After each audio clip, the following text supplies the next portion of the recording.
안녕하세요, 여러분. 북 로스트 시간입니다. 책을 사랑하고 배우는 것을 즐기고 창조하는 것에 기쁨을 느끼는 저 로리가 여러분들에게 맛이 있는 책을 로스팅해 드릴게요. Book Roasting for You 시작할게요. 오늘은 제가 Reality Transurfing 3탄 세 번째 시리즈물이에요. 이거에 대해서 읽어드리려고 합니다. 인간관계 다들 많이 힘들어 하시죠? 오늘은 Reality Transurfing 3탄에 나와 있는 인간관계 속의 의도 이 부분 같이 알아보도록 해요. 우리는 인생에서 성공한 정도를 잴 때 한편으로는 이루어 놓은 업적으로 다른 한편으로는 쌓여있는 문제의 양으로 측정하는 데 익숙해져 있다. 트랜서핑은 문제와 싸우기를 그만둘 수 있도록 도와준다. 문제를 잘 해결하도록 도와주는 것이 아니라 전혀 문제에 부딪히지 않도록 도와주는 것이다. 궁금하죠, 여러분? 전혀 문제에 부딪히지 않도록 도와주는 방법이래요, 이 트랜서핑이. 그 어떤 문제도 일의 성취도, 다른 사람들과의 관계 속에서 일어난다. 그것은 개인적인 관계도 될 수 있고 사업상의 관계도 될 수 있다. 따라서 이런 질문을 던질 수 있다. 사람 사이의 관계에서도 외부 의도를 활용할 수 있을까? 어려운 것은 외부 의도가 눈에 보이지도 손에 만져지지도 않는다는 것이다. 외부 의도를 당신의 의지에 복속시키거나 제어한다는 것은 아주 어렵다. 그렇지만 은연중에 외부 의도의 메커니즘을 가동시킬 수 있는 방법은 있다. 어떤 특별한 요령을 이용하면 그 누구의 의지와도 상관없이 외부 의도가 당신을 위해 작동하기 시작한다. 사람들을 움직이는 동의는 무엇일까? 그것은 내부 의도다. 그렇다면 당신의 내부 의도 대신 그들의 내부 의도를 이용하라. 당신의 내부 의도를 버리고 당신의 외부 의도가 다른 이들의 내부 의도의 메커니즘을 가동시키게 하라. 외부 의도는 새끼손가락 하나만 까딱하면 당신이 외부 세계에서 원하는 것을 얻게 해줄 수 있다.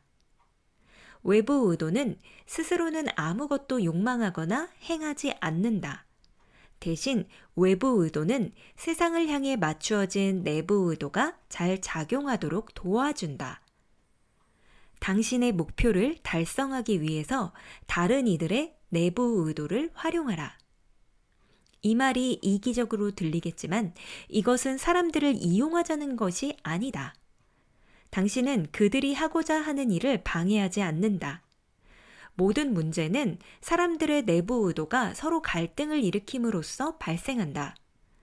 자기 개인의 이익에 지배당하는 사람은 다른 사람으로부터 뭔가를 얻어내려고 한다. 그러나 상대방은 생각이 달라서 그도 자신의 방식대로 하려고 한다. 두 사람의 이해 차이의 균형을 잡아 양쪽의 욕구를 모두 충족시켜 주려면 어떻게 해야 할까? 어려운 문제다. 그렇지 않은가? 그런데 실제로는 아주 쉬운 문제다. 이 문제를 해결하려면 단지 그들의 내부 의도 밑에 깔려있는 공통의 어떤 것을 찾아내기만 하면 된다. 사람의 내부 의도의 중심에는 자신만의 개인적인 중요성의 느낌이 자리 잡고 있다. 사람을 움직이고 동시에 펜듈럼의 세계에서 그의 자유를 구속하는 유일한 것은 내적, 외적 중요성이다. 자기 자신이 중요하다는 느낌은 내적 중요성에 속한다. 정보 에너지 체인 펜듈럼은 사람들의 집단에 의해 만들어져서 사람들을 자신의 규칙에 예속시키면서 스스로 존재를 유지해 가기 시작한다. 여기서 중요성의 느낌이 사람들을 예속시키는 미끼가 된다. 그러니까 사람들의 동기 중 가장 큰 부분은 자신의 개인적 중요성을 실현시키는 데에 있다. 나머지 부분은 프레일레, 영혼이 가진 주파수 특성을 말해요. 즉 영혼의 소망과 관련된다. 이 프레일레 부분은 대개 덜 발달되어 있다. 펜듈럼의 세계에서 자신의 중요성을 유지하고자 하는 끊임없는 욕구가 영혼의 목소리를 들리지 않게 가로막기 때문이다. 다른 사람들과의 관계 속의 외부 의도의 메커니즘을 가동시키려면 잘못된 고정관념을 깨뜨릴 필요가 있다. 이와 같은 그럴듯한 말을 자주 들었을 것이다. 다른 사람을 변화시키려 하지 말고 너 자신부터 변하라. 이 말은 즉각 뭔가 불편한 기분을 일으켜 놓는다.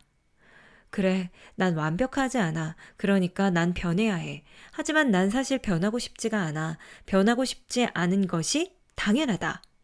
다른 사람을 변화시키려 들 필요도 없지만 당신 자신도 바꾸려 해서는 안 된다. 자신이나 다른 사람에게 무슨 짓을 하든 그 모든 노력은 당신의 내부 의도에 의한 비효율적이고 해로운 행위가 될 것이다. 이 문제에는 다른 해결책이 있다. 다른 이들이 자신의 내부 의도를 실현하도록 허용하라.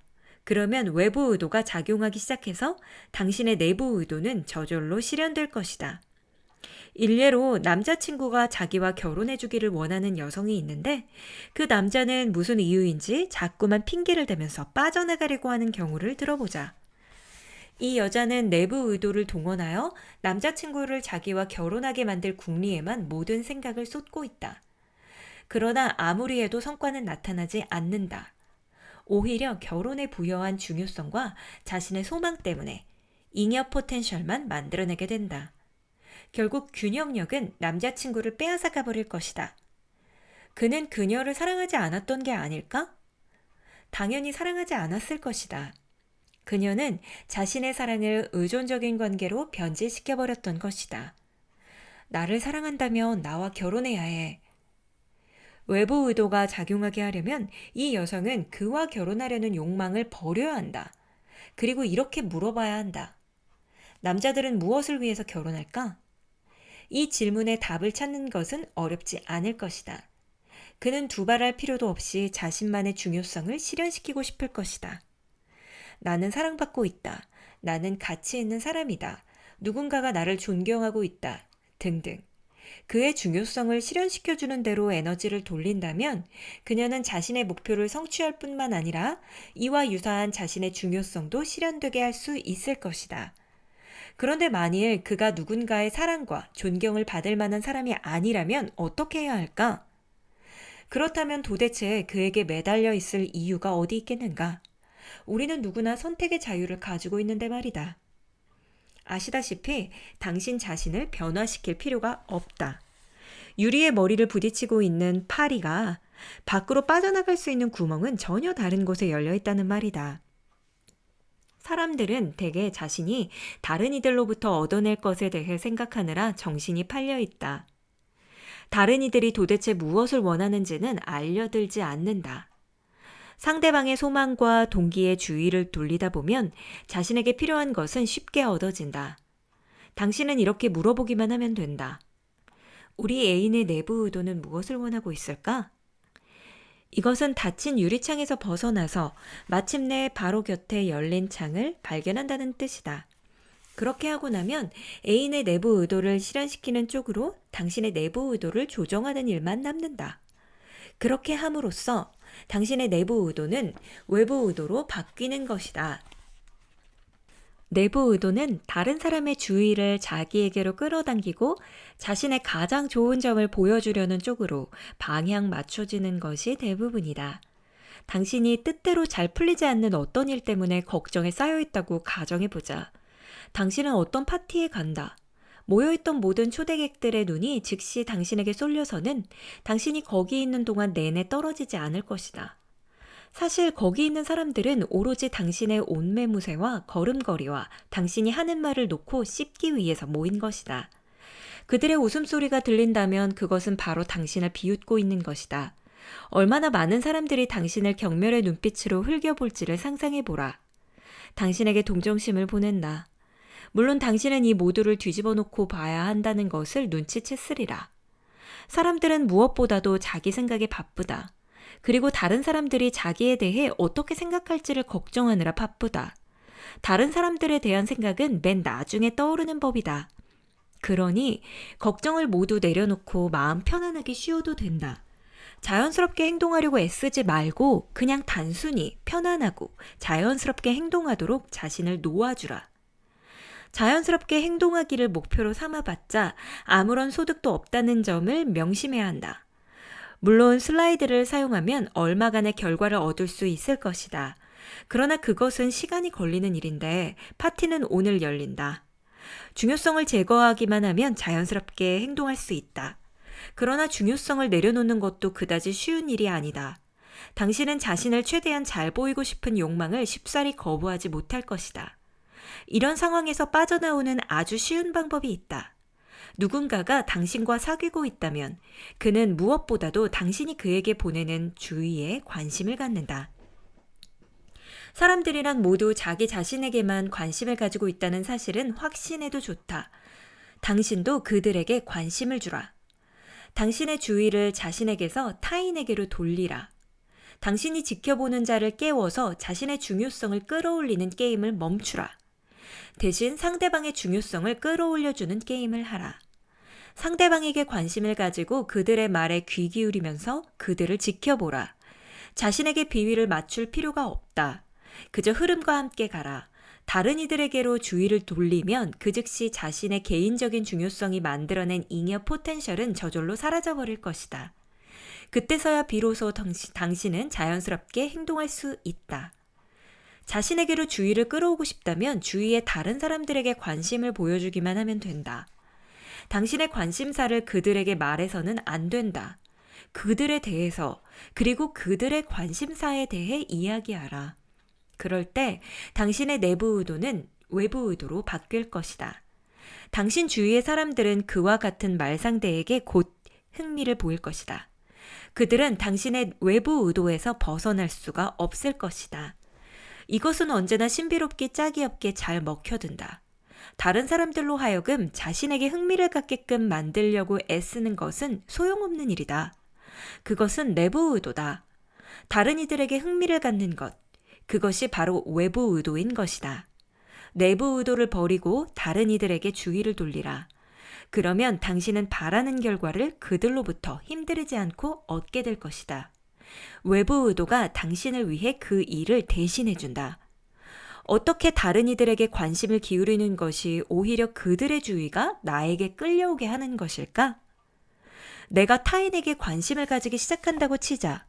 하지만 그런다고 해서 과연 내가 더 호감을 끄는 사람이 될 수 있을까? 비록 당신에게 지금보다도 1000배나 더 호감이 간다고 하더라도 모든 사람은 언제나 무엇보다도 자기 자신에게 마음을 빼앗긴다. 그리고 맨 나중에야 다른 사람에게로 관심을 돌리는 것이다. 당신도 늘 자기 자신만 생각하면서 주의를 끌려고 하고 있지 않은가? 상대방에게 관심을 보여주면 그의 내부 의도가 실현된다. 그 실현은 어디에서 오는 것일까? 물론 당신으로부터다. 그의 내부 의도가 실현되고 나면 누가 그의 관심을 살 수 있을까? 오직 당신뿐이다. 사람들은 유명인, 영화계와 가요계의 스타들에게 관심을 가진다. 그러나 그것은 다른 종류의 관심이다. 당신이 스타가 아니라면 다른 사람들은 당신을 사업 관계나 친구 혹은 연인 관계의 파트너, 후보로서 바라볼 것이다. 유명인에 대한 관심의 가장 극단적인 예를 들어보자. 팬들은 그들이 좋아하는 스타의 삶에 관한 자잘한 일들 하나하나에도 모두 관심을 기울인다. 팬들은 스타를 숭배하기는 하지만 그를 자신의 파트너 후보로 여기지는 않는다. 일상의 만남에서 중요한 점은 당신이 얼마나 호감 가는 사람인가가 아니라 어느 특정한 사람과의 관계에 얼마나 잘 어울리는가 하는 것이다. 그가 따지는 것은 바로 그 점이다. 자기 자신에 대해 생각하면서 그리고 당신과 가까이 지내면서 그는 스스로 흡족해 할 만한 자신의 관계 시나리오에 당신이 얼마나 잘 맞을지를 의식적으로, 무의식적으로 따져본다. 사람은 어떻게든 자신의 중요성을 인정받을 때 그런 만족을 얻는다. 나는 사랑받고 있어. 사람들은 나에게 관심이 있어. 나는 의미 있는 존재야. 그들은 나를 존경하고 있어. 나는 다른 이들보다 못하지 않아. 난 가치 있어. 자, 한번 생각해 보자. 자기에게 관심을 가져주기를 남에게 강요할 때 당신은 무엇을 얻을 수 있을까? 또 다른 이에게 관심을 기울일 때는 무엇을 얻게 될까? 물론 당신이 그의 중요성을 만족시켜 준다면 당신은 완벽하게 어울리는 사람이 될 것이다. 자신의 만족을 얻으면 그는 당신의 빤히 보이는 결점도 눈감아주고 약점을 용서해 줄 것이다. 하지만 이 모든 것은 최후의 고려 대상이다. 당신은 자신의 결점에 신경을 쓰면서 그것을 감추고 좋은 점만 보여주려고 애쓴다. 반복하지만 당신의 장단점은 당신의 파트너에게는 가장 덜 중요한 것이다. 그에게 가장 중요한 것은 자신의 중요성을 느끼는 것이며 당신과의 교제로부터 그것을 얻는다. 당신은 모든 면에서 멋진 사람일지도 모른다. 그러나 친구나 애인을 찾는 데는 그것이 도움이 되지 않는다. 스타들은 오히려 외로움을 느끼는 경우가 많다. 당신의 멋진 면들이 애인을 구하는 데는 어떤 면에서는 해롭기까지 할 수 있다. 사람들은 당신이 멋진 것을 알지만 그보다도 먼저 그런 완벽한 사람 옆에서 자신이 얼마나 중요한 존재로 있을 수 있을지를 계산하고 있다. 당신이 그의 앞에서 온갖 화려한 빛을 발한다면 그 사람은 아마도 자신의 존재는 그 영광에 가려 퇴색되리라고 생각할 것이다. 자신에 대해 생각하기를 멈추고 상대방에게 초점을 맞추라. 그가 당신 옆에서 중요성을 느낄 기회를 주라. 그럴 때만 당신은 그를 얻을 것이다. 사람들에게 관심을 줄 때는 진정으로 마음에서 우러나오게 하라. 당신이 호감을 사는 비결을 알고 있다는 것, 혹은 당신의 행동 뒤에 모종의 이기적인 동기가 숨어 있다는 것이 드러나지 않게 하라. 그들이 당신을 좋아하도록 만들고 싶다면 당신은 최소한 성의를 다해 진지하게 그들을 대해야만 한다. 매력 있는 대화 상대라는 평판을 얻기 위해서 많은 사람들이 자신의 장점을 잘 드러내려고 온갖 애를 쓴다. 나는 참 똑똑해요. 나는 경험이 많고 아는 게 많아요. 이것은 내부 의도가 하는 일이다. 매력 있게 보이기 위해 대다수의 사람들이 바로 이런 식으로 행동한다. 이 틀에서 살짝 빠져나와서 다른 관점을 한번 취해보자. 당신이 매력적인 대화 상대로 보이기를 목표로 하지 말고 상대방으로 하여금 자신이 매력적인 대화 상대라는 것을 스스로 실감할 기회를 주는 것을 목표로 삼아보라. 상대방의 주파수에 동조하고 주의 깊게 귀 기울여 들으면서 그라는 인물과 대화 주제에 관해 질문을 던지고 관심을 표하라. 주로 그에게 말하게 하면서 몇 시간이고 이렇게 이야기를 나눌 수 있다. 대화가 끝날 때쯤이면 상대방은 자신이 아주 매력 있는 대단히 특별한 사람을 만났다는 것을 확실히 알게 될 것이다. 이것이 바로 당신의 외부 의도가 작용하는 방식이다. 그것은 상대방의 내부 의도를 실현시켜 준다. 그 결과로 당신은 스스로 사양했던 것을 얻는다. 당신은 자신의 인격을 과시하기를 거부하면서 상대방의 인격이 드러나도록 허용했던 것이다. 그렇게 하자마자 그는 당신을 찬양하는 사람이 된다. 당신이 그의 내부 의도를 실현되게 해주었기 때문이다. 스타에게서도 그와 같은 것은 결코 얻을 수가 없을 것이다. 그럼 당신을 사귈 상대로 여기지 않는 사람의 흥미를 끌고 싶을 때는 어떻게 해야 할까? 예컨대 사업상 어떤 사람이 당신의 제안을 받아들여줘야 하는데 그가 싫어한다면? 그는 그저 당신의 제안에 관심이 없는 것이다. 이런 경우에는 특히 자신에 대해서는 완전히 잊어버리고 그에게만 전적으로 주의를 기울여야만 그의 관심을 기대할 수 있다. 그에게 특별히 흥미거리가 되는 모든 일에 진지한 관심을 기울이라. 그에게 그것에 관한 이야기를 건네라. 그래야만 그도 당신의 문제에 관심을 가지게 될 것이다. 당신은 이렇게 묻고 싶을지도 모른다. 내가 왜 남들의 이야기를 듣고 관심을 보이고 주의를 기울이고 사랑하고 존중해줘야 한단 말이야? 그들은 자기밖에는 관심이 없고 내 말은 귓등으로 또 들으려고 하지 않는데 말이다. 좋다. 그렇다면 그들은 무엇 때문에 당신에게 관심을 주고 당신을 찬양하고 사랑하고 존중해줘야 하는가? 그들에 비하면 나는 이러이러해 라는 당신이 그리는 모든 자아상은 당신의 내부 의도가 꾸며낸 허구다. 그것은 의존적 관계와 중요성이라는 잉여 포텐셜로 온통 뒤덮여 있다. 당신의 내부 의도는 당신이 중요한 사람이 되는 것이다. 오로지 당신의 내부 의도를 버리고 상대방의 내부 의도가 실현되도록 허용할 때에만 당신은 정말 남들이 보기에 중요한 존재가 된다. 상대방은 내부 의도를 사용하는 반면에 당신은 외부 의도를 사용한다는 것이 유리한 점이다. 이 이점을 활용하라. 일반적으로 누군가에게 뭔가를 받고 싶을 때 하나의 보편적인 법칙을 활용할 수 있다. 그 법칙은 받으려는 당신의 내부 의도를 물리치고 그것을 주려는 의도로 바꾸는 것이다. 이것은 아주 쉽게 할 수 있는 일이다. 어떤 사람이 당신을 인정하고 존중해 주기를 바라는가? 존중심을 요구하지 말라. 당신 자신이 그를 존중하라. 당신이 그를 존중하고 중요하게 여기는 것을 그가 느끼게 하라. 공감과 감사를 구하지 말라. 상대방 문제에 진지하게 관심을 기울이고 돌보라. 사람들의 호감을 사고 싶은가? 예뻐 보인다고 해서 호감을 얻을 수는 없다. 당신이 먼저 상대방에게 호감을 보여줘라. 그러면 그는 자연히 당신에게 호감을 느끼게 될 것이다. 도움이 필요하다면 당신이 먼저 다른 이들을 도와주라. 그렇게 하면 당신의 중요도가 올라가고 도움을 받은 사람은 자기의 중요도가 떨어지는 것을 원치 않기 때문에 빚진 채로 가만히 있지 않을 것이다. 마지막으로 당신은 사이좋게 주고받는 사랑을 원하는가? 소유하려는 마음과 의존적인 관계를 거부하라. 아무것도 보답받으려 하지 말고 그저 사랑하기만 한다면 당신은 그런 사랑을 갖게 될 것이다. 그런 사랑은 참으로 드물다. 그리고 그런 사랑 앞에서는 아무도 저항할 수 없다. 이 모든 경우에 당신은 스스로 사양했던 그것을 얻게 된다. 의문이 또 하나 있다. 사람들이 어떤 일을 하도록 동기를 부여할 수 있는 방법은 무엇일까? 만일 당신이 그만한 힘을 가지고 있다면 내부 의도로서 그렇게 할 수 있을 것이다. 또 그 사람에게 그 일을 꼭 해야 한다는 것을 설득할 수도 있다. 하지만 외부 의도야말로 가장 효과적인 방법을 제공한다. 사람들이 스스로 당신을 돕고 싶어 하도록 만드는 것이다.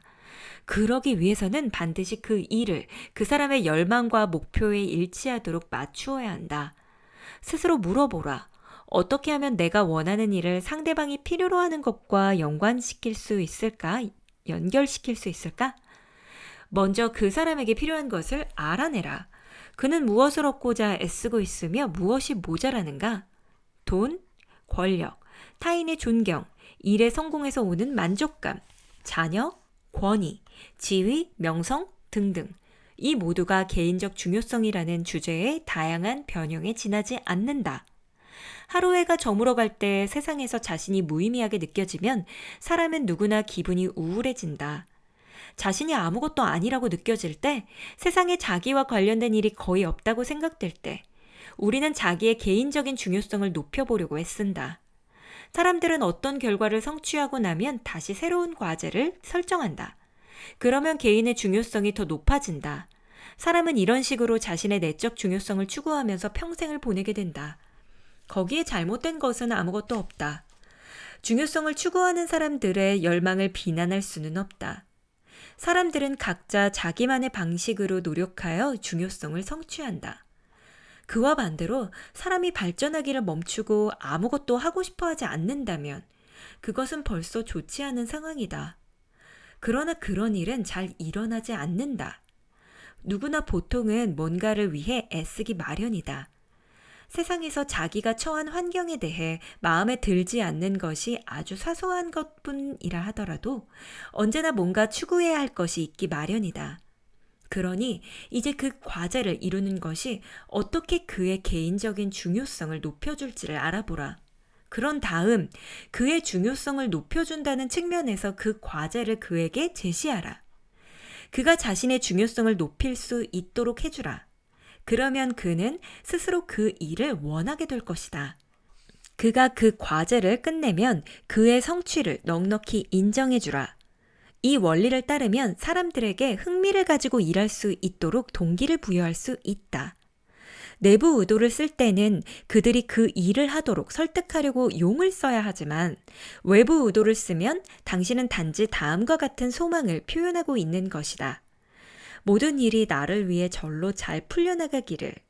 외부 의도를 실현하기 위해서는 사람들이 자신의 생각과 일에 몰두해 있으면서도 동시에 당신의 이익에 맞게 움직이도록 만들어야 한다. 그렇게 하기 위해서는 단지 의식을 일깨워서 자신의 이해를 떠나 다른 이들의 이익을 고려하기만 하면 된다. 예컨대 당신이 장사를 한다면 당신은 아마도 고객에게 상품을 어떻게 팔 것인지를 고민할 것이다. 하지만 고객은 당신의 상품을 사줌으로써 당신의 기분을 좋게 해줘야겠다는 생각은 꿈에도 하지 않는다. 그는 누군가가 물건을 그에게 잘 팔아치우기를 바라는 게 아니다. 그는 사고 싶은 것일 뿐이다. 차이를 알겠는가? 모두가 나에게 뭔가를 떠맡기려고 기회를 노리고 있다. 그러나 나는 그것을 원치 않는다. 나는 내가 스스로 원하는 것을 고르고 싶은 것이다. 당신의 상품을 어떻게 팔지를 고민하지 말라.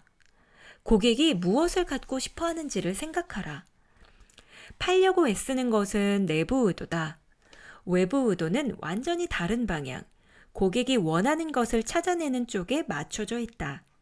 그가 원하는 것이 어떤 상품인지를 반드시 알아내야 할 필요도 없다. 만일 고객이 관절염으로 고생하고 있다면, 그리고 당신이 진지하게 관심을 보이면서 좋은 병원이나 치료법을 권한다면, 그는 당신의 물건을 사줄 것이다. 그 물건이 최고라서가 아니라 당신이 벽돌을 팔면서도 그의 관절염에 관심을 기울여 주었기 때문이다. 이것은 단순화된 예이기도 하지만 그 배경의 원리는 언제나 정확히 작용한다. 당신이 누군가로부터 뭔가 원하는 것을 얻어내야 할 때, 혹은 어떤 일을 하게끔 만들어야 할 때는 반드시 당신의 내부 의도는 옆으로 제쳐놓으라. 그리고 스스로 이렇게 물어보라. 이 사람의 내부 의도는 어디에 맞춰져 있을까? 그의 의도를 이루는 데 기여하는 행동을 하라. 오로지 그의 의도를 실현시키는 것을 돕고 있을 때에만 당신이 그로부터 얻고자 하는 것을 잠시 생각해보라. 그의 의도를 실현시키는 일에 몰두하면서 거기에 당신의 요구를 은근히 끼워 넣으라. 그러나 어쩌면 당신의 요구를 말할 필요조차 없을 수도 있다. 모든 것이 저절로 이루어질 수도 있다. 이것이 바로 외부 의도의 마법적인 힘이다. 사람들을 움직이는 한층 더 효과적인 방법은 그들 마음속의 내부 의도를 유도하는 것이다. 좀 더 들여다보면 내부 의도를 유도하는 것은 상당히 쉽다는 것을 알게 된다. 내부 의도는 거의 모든 경우에 내적 중요성에 의해 일어난다. 사람은 누구나 어느 정도까지는 이런저런 방법으로 자신의 중요성을 지키고 높여서 더 돋보이게 하려고 애쓴다. 다른 사람들로부터 뭔가를 얻어내야 할 때 당신은 그들의 중요성을 높여줄 수 있는 방법을 하나 생각해내기만 하면 된다. 그 방법을 도전을 부추기기라고 부른다. 한 그룹의 사람들에게 이런 식으로 도전을 부추길 수 있다. 어느 분이 잘하시는지 한번 볼까요? 혹은 전문가적인 명예심을 자극할 수도 있다. 우리가 창피를 당할 수는 없죠. 그냥 내적 중요성에 바로 호소하는 것도 가능하다. 우리의 본때를 보여줍시다. 만일 누군가가 자신의 중요성에 관련된 문제로서 이 도전을 받아들인다면 그는 자기의 것인 양 당신의 뜻을 실천할 것이다. 그런 일이 일어나는 것은 오직 당신이 자신의 내부 의도를 버리고 그 사람의 내부 의도로 주의를 돌렸기 때문이다. 당신의 것이 아닌 상대방의 내부 의도를 쓰라. 네, 여러분. 내부 의도, 외부 의도 한번 살펴봤어요. 그러니까 외부 의도의 태도는 사람들이 원하는 것, 그들에게 결핍된 것, 그들에게 필요한 것, 그들에게 동기가 되는 것, 그들의 흥미를 일으키는 것, 이걸 알아내는 것이에요. 그래서 이게 이제 3탄이잖아요. 리얼리티 트랜서핑에. 그래서 1탄, 2탄을 보시면 가능태 개념도 나오고 또 펜듈럼 개념도 나오고 그래요. 근데 이제 제가 이 부분 그냥 인간관계에 있어서 조금 중요하기 때문에 오늘 한번 인간관계 속의 의도를 한번 알아봤어요. 네, 그러면 여러분, 오늘은 리얼리티 트랜서핑 3 운명을 주무를 수 있는 강력한 기법들, 이게 부제거든요. 요거 중에 인간관계의 조율 관련된 부분 알아봤어요. 리얼리티 트랜서핑은 1, 2, 3가 있는데 리얼리티 트랜서핑 2는 성공의 물결로 갈아타는 선택의 비밀, 이것이 부제입니다. 제가 오늘 여러분들에게 소개해드린 3탄에는 어떤 내용들이 있냐면 에너지의 레벨 높이기, 왜냐면 우리 인간들이 다 에너지 파장을 내뿜고 있다고 하거든요. 사실은 물리적으로 이제 각각의 개인적인 그런 인간의 모습을 띠고 있는 그 형태가 보이지만 우리 안이나 뭐 이런 것들 에너지 흐름들이 다 있잖아요. 그래서 우리 본연의 그 에너지 레벨을 높이는 방법, 그리고 인간관계의 조율, 꿈을 실현시키는 마법. 사실 꿈을 실현시키는 것도 오늘 제가 같이 공유해드린 내용이 깊이 관련이 있어요. 그러니까 내가 실현시키고자 하는 꿈을 과연 나는 어떻게 해서 실현시킬 수 있을까? 요거에 대한 게 오늘 내용에도 많이 담겨져 있다는 거. 그리고 성공을 당연한 나의 몫으로 만들기. 성공은 나의 몫인 게 당연한 거예요, 여러분. 그리고 경이로운 체험, 트랜서핑의 실제 적용 사례들, 그리고 결론. 이것이 이제 3탄에 담긴 내용입니다. 마지막으로 이번 클립 마무리하기 전에 이제 지은이 바딤 젤란드에 대해서 간략하게 소개해드리고 끝낼게요. 바딤 젤란드는 소련의 양자 물리학자였고 이후에는 정보통신 분야에서 일하기도 했다. 다중 우주 이론을 기반으로 현실 변환 기법을 설명한 리얼리티 트랜서핑 시리즈가 200만 부 이상 판매되며 단숨에 러시아의 베스트셀러 작가가 되었다. 현재 전 세계에서 본 시리즈의 번역 출간이 진행되고 있으나 유명세를 원하지 않는 탓에 저자의 개인적 신상에 대해서는 알려진 바가 거의 없다. 책에 소개된 개념들이 신비주의 교의들과도 통하는 바가 있어 현대의 신비가로 여겨지기도 한다.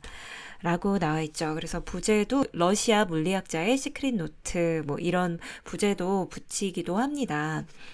네, 이 책을 읽어보시면 굉장히 줄글로 되어 있고 아무래도 번역서다 보니까 좀 난해한 부분이 많아요. 그러니까 책을 만드는 입장에서 이제 평가를 하자면 조금 일목요연한 그런 느낌은 전혀 없고요. 그냥 이렇게 줄글로, 왜냐면 이 책에 그 처음에 이제 쓰게 된 집필 의도나 뭐 이런 배경들을 읽어보게 되면은 이 지은이가 갑자기 꿈에서 이렇게 뭐 어떠한 안내자의 그 음성을 듣고 생각나는 대로 막 휘갈겨서 쓴 그런 식의 스토리를 비하인드로 가지고 있거든요.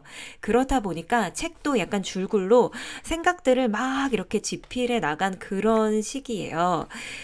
하지만 제가 이 책을 좋아하는 이유는 조금 깊이가 있어서, 그러니까 좀 자세하고 디테일하고 깊이 있는 책을 제가 좋아하다 보니까 이 책이 개인적으로는 이제 쉽게, 어찌 보면 되게 쉽고 이렇게 쓰여진 그런 책보다는, 시크릿이라는 책보다는 좀 더 깊이 있는 내용이 담겨져 있어서 조금 좋아해요.